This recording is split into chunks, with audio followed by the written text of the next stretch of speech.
नमस्कार। आज हम भगवद गीता के एक श्लोक पे बात करते हैं जो कि दूसरे अध्याय का 16वां श्लोक है। न अस्तो विद्यते भावो न भावो विद्यते सतः उभयो अपि दृष्टः अन्तः तु अन्यो तत्त्वदर्शिभिः। तो बहुत ज़्यादा मुश्किल श्लोक नहीं है और बहुत ज़्यादा मुश्किल शब्दों का प्रयोग भी नहीं किया गया। तो इसमें पहला जो पंक्ति है वो कहा है, न अस्तो विद्यते भावो।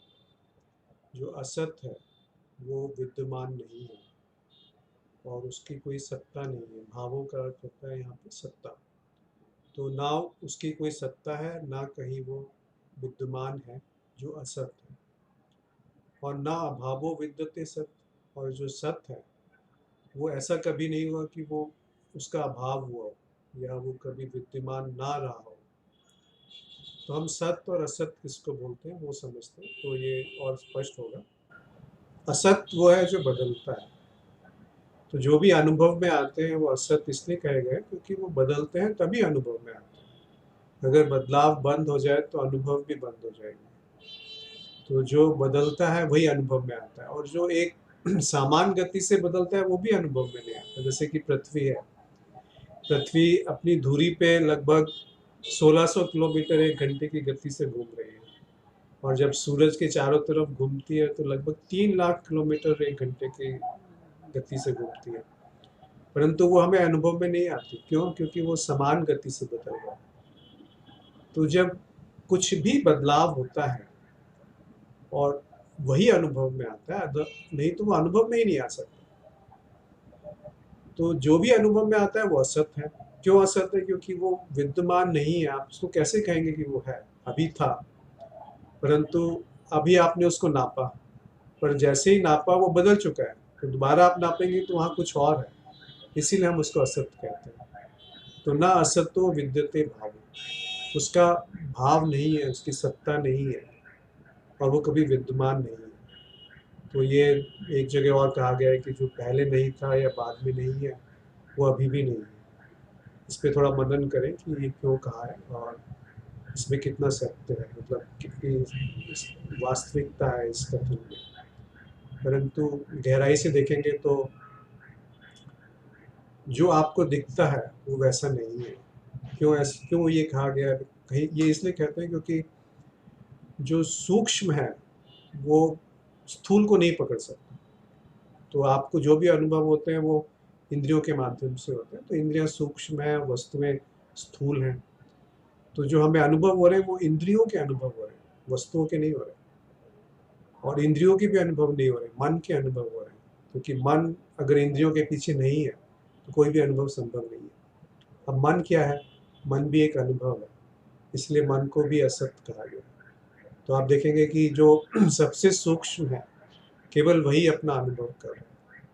इसीलिए कहते हैं कि दृष्टा ही दृश्य है। तो असत का जो है वो पूर्णता अभाव है, कभी था ही नहीं।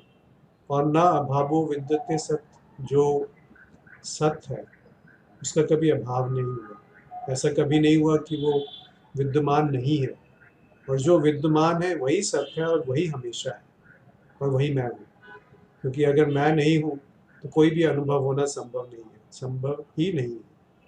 इसीलिए मेरे होने से अनुभव होते हैं और मेरे ना होने से अनुभव बंद हो जाएंगे। परंतु मैं ना हूँ ऐसा कोई क्षण नहीं है, ऐसी कोई परिस्थिति नहीं है कि जब मैं नहीं रहूँगा। अगर मैं अपने आप को शरीर और मन मानता हूँ तो ऐसा लगता है, एक प्रतीति होती है कि मैं आता हूँ जाता हूँ और ये संसार जो है विद्यमान है। परंतु अगर थोड़ा गहराई में हम देखेंगे तो इस तरीके से सोचना शायद कहीं ना कहीं इसमें गलती हो सकती है। हो सकता है कुछ और हो सकता है वैसा नहीं है जो हमें दिख रहा है।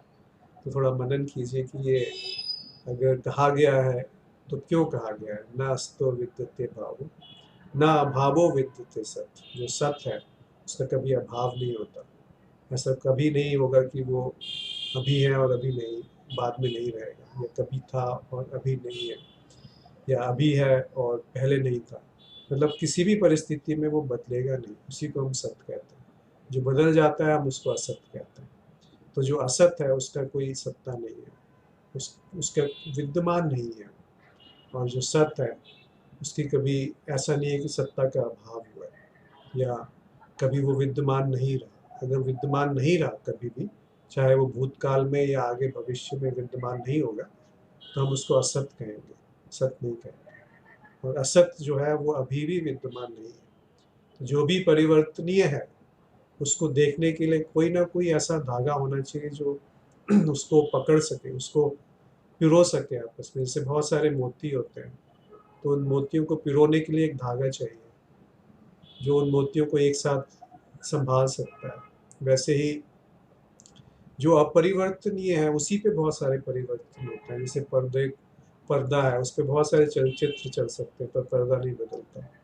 वैसे ही घड़ा है, तो मिट्टी जो है वो उसका तत्व है जो नहीं बदलती, और घड़ा बदलता रहता है। अब घड़े की जगह आप कुछ और बर्तन बना सकते हैं पर मिट्टी वही की वही रहती है।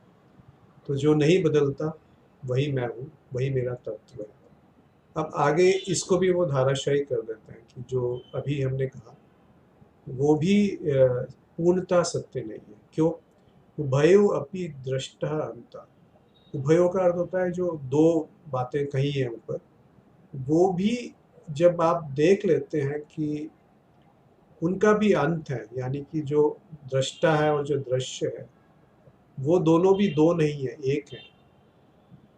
वो अंत हो गया उनका। जो तत्व जिसने देख लिया, तू अन्यो तत्व दर्श भी, उसको हम तत्वदर्शी कहते हैं या ब्रह्मविद कहते हैं या ब्रह्मवेत्ता कहते हैं या ज्ञानी कहते हैं कुछ भी कह लीजिए वो तत्व को जानता है और वही तत्व को जानता है। तो जो तत्व को वो जानता है जिसने अद्वैत को देख लिया कि जो ये दो हैं ऊपर कहे गए सत्य और असत, ये भी एक कल्पना मात्र है। दोनों के दोनों वास्तव में दो नहीं है, इनका अंत हो जाता है, समाप्त हो जाते हैं एक तरीके से।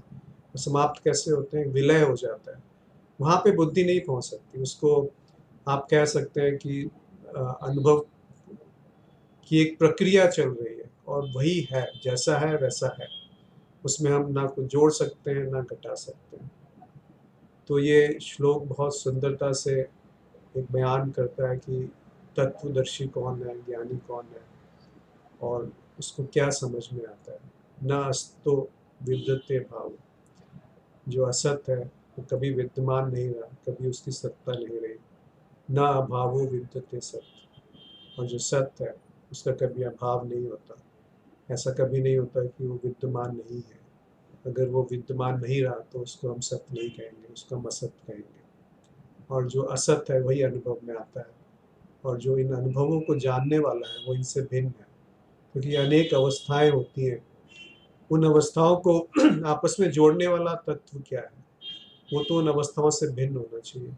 तो जागृत, स्वप्न, सूक्ष्म या सुषुप्ति, इन चारों अवस्थाओं से जो परे है, जो उसको तुरीय अवस्था कह दिया, पर वो अवस्था नहीं है। वो मैं ही हूँ, वो आप ही हो।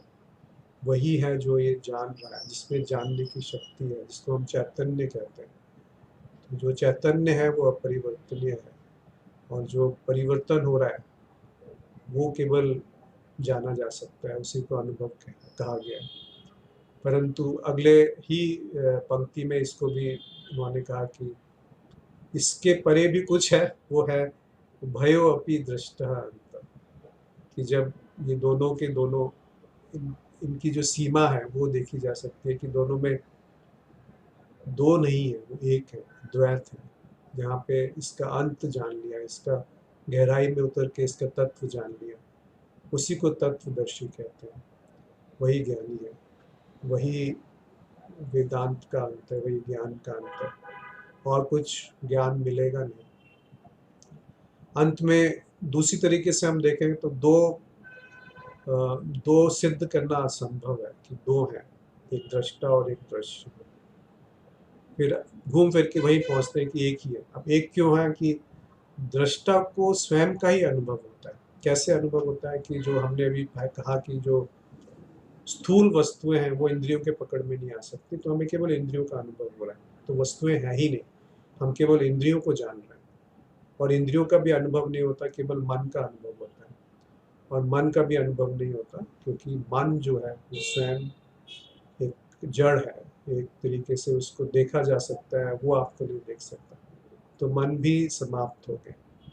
तो अभी जो है वो केवल दृष्टा है, केवल साक्षी है, केवल अनुभव करता है, केवल उसका तत्व क्या है वो जाना नहीं जा सकता, केवल इतना कह सकते हैं कि वो दो नहीं है। इसीलिए कहा उभयो अपि दृष्टः, जो ये जान गया कि इनका भी कुछ तत्व है, और वो तत्व एक तरीके से अज्ञेय है, उसको जाना नहीं जा सकता, तो अन्य वही और केवल वही तत्वदर्शी कहलाने कहलाने के लिए सक्षम है। उसी को हम तत्वदर्शी कह सकते हैं, उसी को हम ज्ञानी कहते हैं, और वही अंतिम सत्य है। तो आशा है आपको ये उपयोगी लगा होगा वीडियो। हम आगे फिर से मिलेंगे। बहुत बहुत धन्यवाद, आभार।